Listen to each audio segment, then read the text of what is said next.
wanted to be able to forecast, we wanted to be able to use resourcing. Basically, we wanted to be able to use all of the modules that Rocketlane offered, because that wasn't previously available in the platform that we had.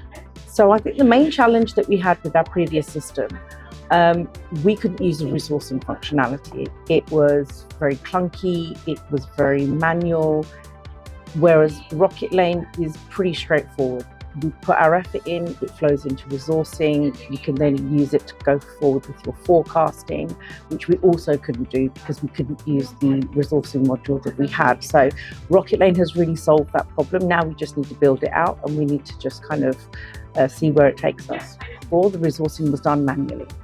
So Excel spreadsheets, the project directors had to manage their teams outside of the actual platform that we had.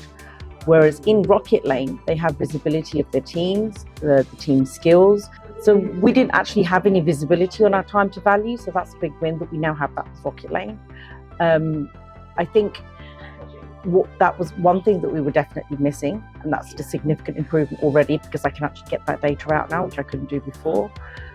So I think the metrics that we definitely now have visibility that we didn't have visibility before was our time to value. We did not have any visibility on time to value. We will now be able to track it at the different levels of the milestones within the project. We'll be able to measure the intervals, which we couldn't do before.